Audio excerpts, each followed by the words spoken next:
Bien, espero que hayan descansado de mí un rato para iniciar reanudar nuestra masterclass. Nos habíamos quedado en que teníamos que conversar acerca de la neurobiología del síndrome de Down. Y yo les quise traer esta imagen del Instituto Superior de Neurociencias. Aquí está la página, la pueden revisar. También hay artículos científicos que hablan de las alteraciones cerebrales en el síndrome de Down, que se trata de la neurobiología del trastorno. Y para que ustedes puedan comprender el porqué de sus ciertas limitaciones, vemos que en la parte de la memoria, atención, en la función cognitiva, fíjense que esto tiene que ver con los hemisferios cerebrales y la corteza cerebral en lo normal. Pero en el síndrome de Down encontramos que ellos tienen estructuras más pequeñas. Inclusive hay artículos científicos que hablan de que las estructuras cerebrales del síndrome de Down son mucho más pequeñas que la población general a su misma edad. Y también estamos hablando en estos artículos científicos de la neurobiología del síndrome de Down, que las redes neuronales, es decir, estas conexiones que normalmente son más amplias para los niños en la primera etapa de la vida, en ellos hay mucho menos. Y esto explicaría el porqué de la alteración en la atención de la memoria y de la función cognitiva. En cuanto a ¿qué otra estructura? El cerebelo en síndrome de Down se ve mucho más pequeño y esto también tiene que ver con la alteración de la atención, la memoria, el aprendizaje y el lenguaje. ¿Qué sucede con las alteraciones del lenguaje? En la corteza auditiva también encontramos que hay mucho menos neuronas y también hay muchos menos conexiones. En el cuerpo calloso también es de menor tamaño y esto tiene que ver con una menor comunicación interhemisférica. Y con respecto al hipocampo, que también es de menor tamaño y está relacionado con la alteración de la memoria y el aprendizaje.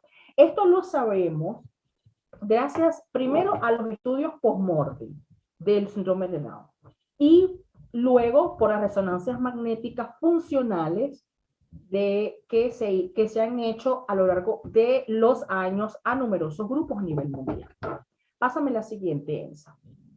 Claro, estas estructuras nerviosas para los estudiantes del diplomado en neuropsicopedagogía tienen que ser conocidas, ¿verdad? Porque eso fue nuestro primer módulo con respecto a las estructuras cerebrales y de esas estructuras, las que se relacionan con las funciones cognitivas, es decir, las funciones cerebrales superiores, que tienen que ver con la cognición, la memoria, el movimiento, la praxia, el lenguaje, entre otras.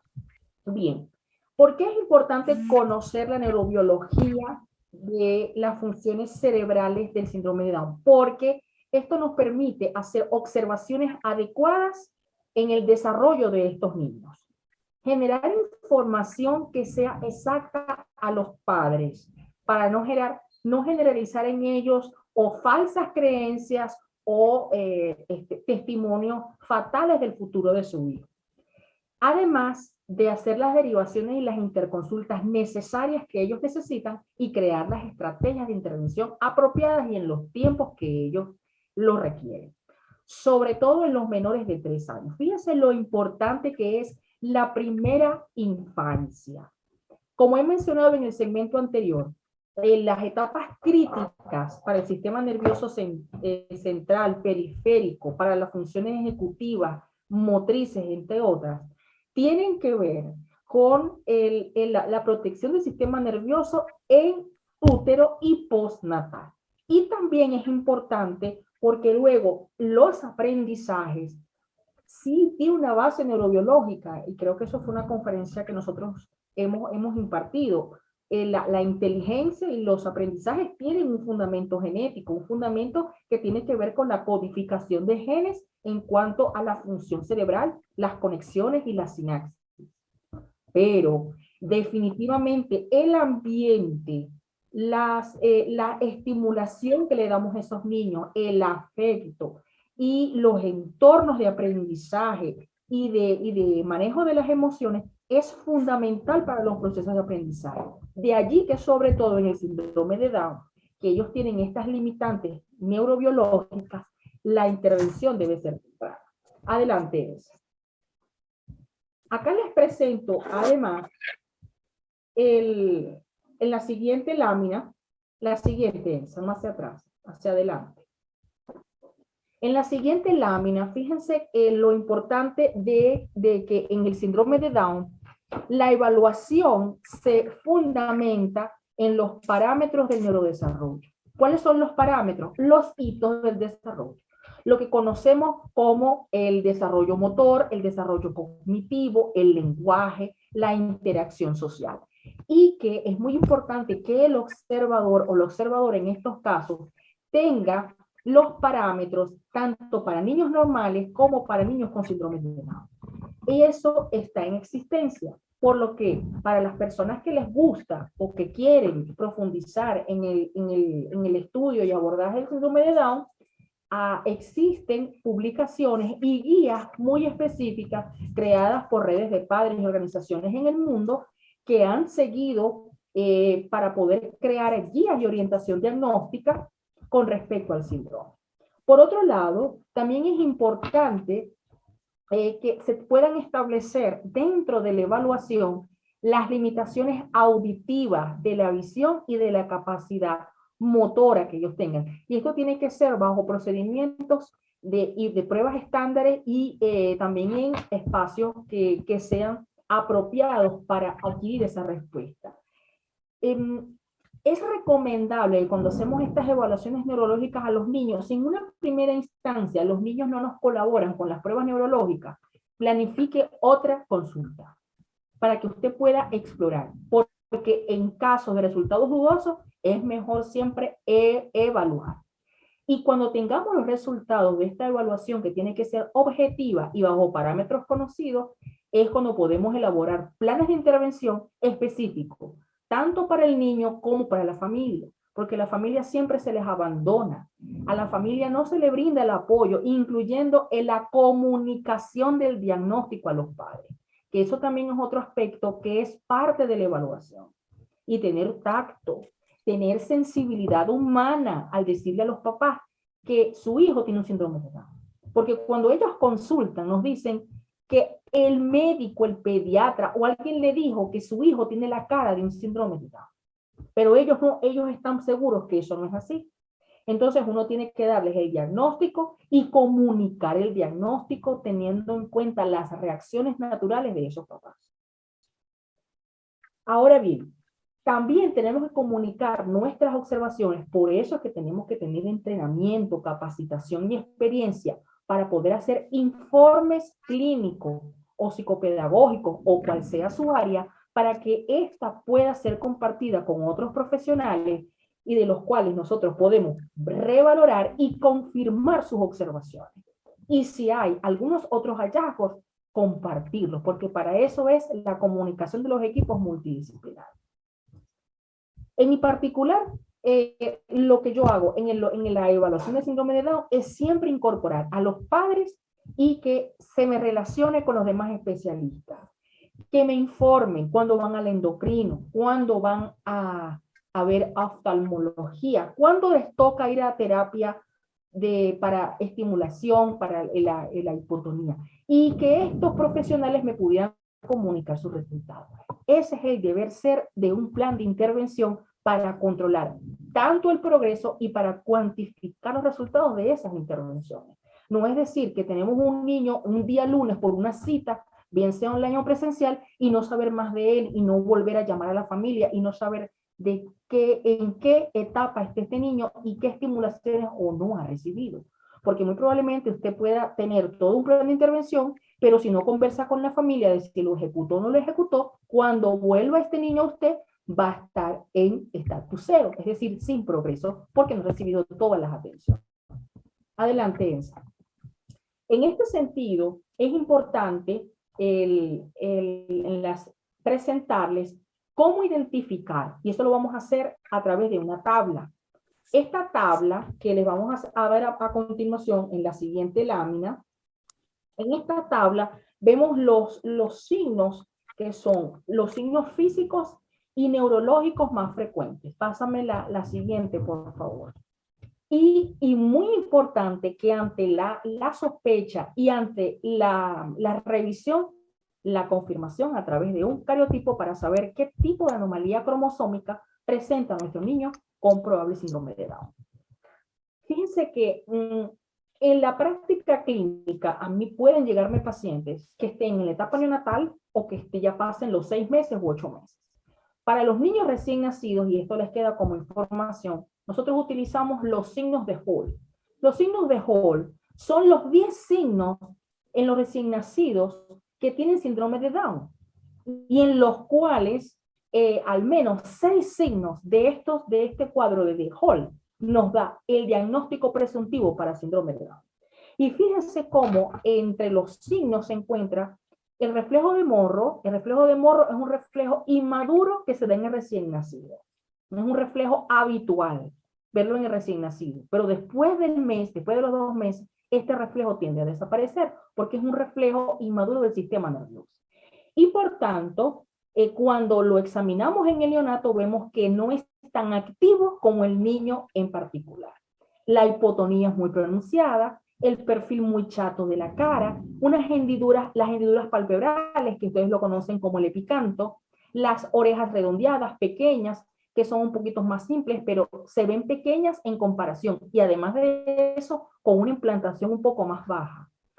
En los niños recién nacidos hay que examinar el cuello anterior y el cuello posterior, porque en el síndrome de Down se ven unos repliegues a nivel del cuello posterior.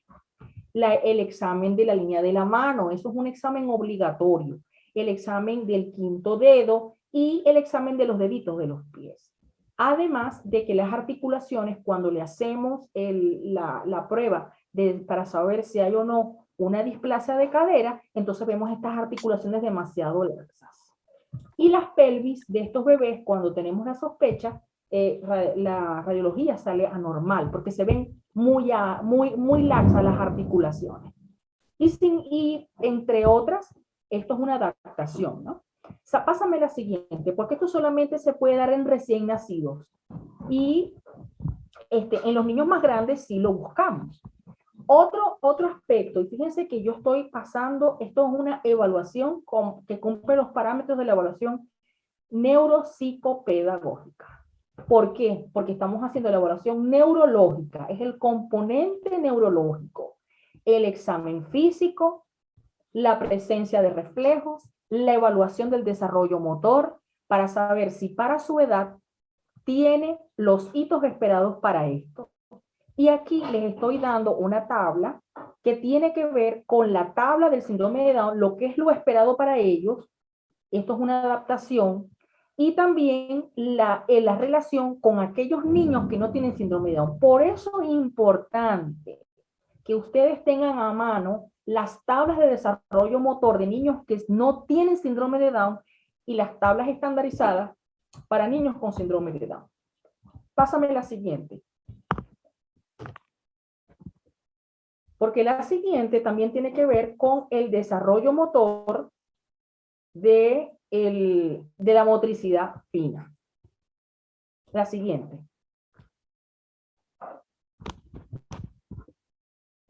Dentro de la evaluación también tenemos la evaluación del lenguaje. Y ustedes dirán, pero un niño pequeño de meses, ¿es importante evaluar el lenguaje o tengo que esperar que él llegue a preescolar para evaluarlo? Pues no, el lenguaje se evalúa desde el que el niño nace, porque el desarrollo temprano de los bebés con el síndrome de Down con respecto a otros niños es muy similar, sobre todo el vocal. Pero a partir de los 6 a 8 meses de edad es cuando empezamos a encontrar las diferencias. Y estas diferencias tienen que ver con el balbuceo. Por ejemplo, los niños que no tienen síndrome de Down tienen balbuceo con consonante o vocales, que sería el balbuceo compuesto. Pero con el niño con el síndrome de Down no lo imita. Por lo que es muy característico que ellos no desarrollen este balbuceo esperado en los niños entre los 6 y los 8 meses, sino hasta los 9 o los 10 meses posteriores. Por eso es que tenemos que evaluar la capacidad del niño para comunicarse, porque eso tiene muchas implicaciones con evaluar el conocimiento y otros aspectos del desarrollo. ¿Y esto para qué? Para la toma de decisiones sobre las posibles intervenciones y brindar una referencia adecuada para controlar tanto el progreso como evaluar los resultados. La siguiente. ENSA. Luego de la evaluación del lenguaje, la evaluación audiológica. La evaluación audiológica se tiene que hacer en todo recién nacido. Es de obligatorio cumplimiento. ¿Por qué? Porque es cuando tenemos que detectar la pérdida auditiva y los niños con síndrome de Down con respecto a otros niños sin síndrome de Down tienen muchas patologías asociadas con respecto a la audición. Inclusive, más adelante les estoy colocando la secuencia de tratamiento y la secuencia de evaluación, porque no solamente se hace en el recién nacido, tiene que hacerse una evaluación periódica. La siguiente.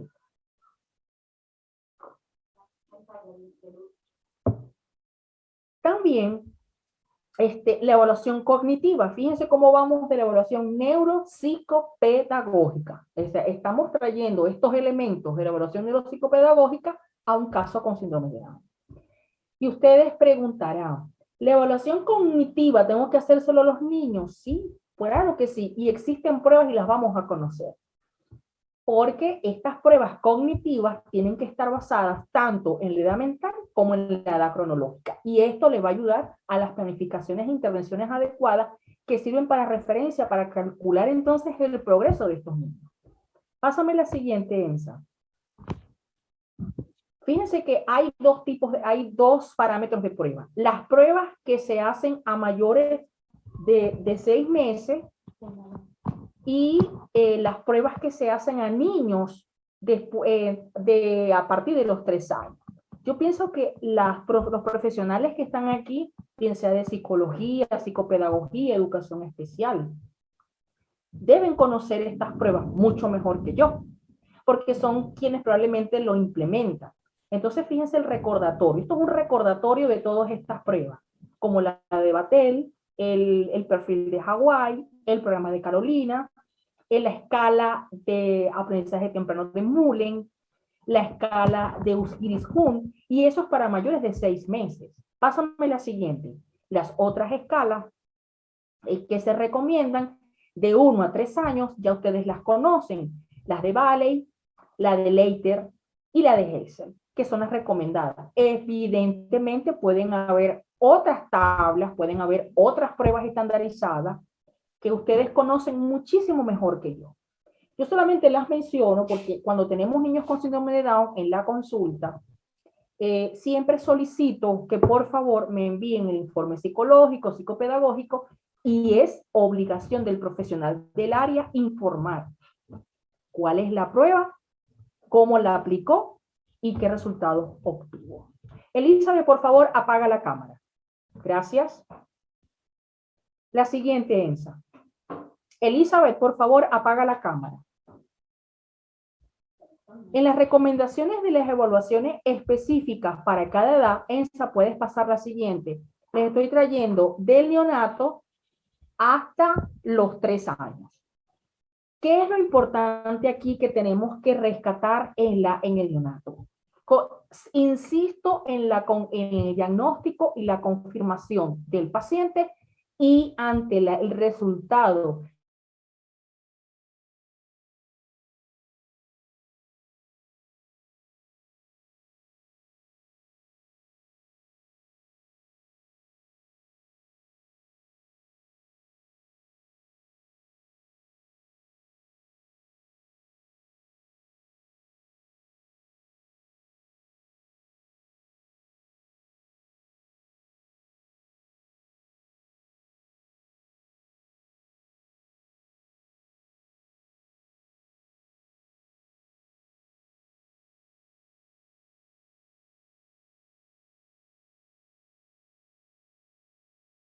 en el neonato, ¿no?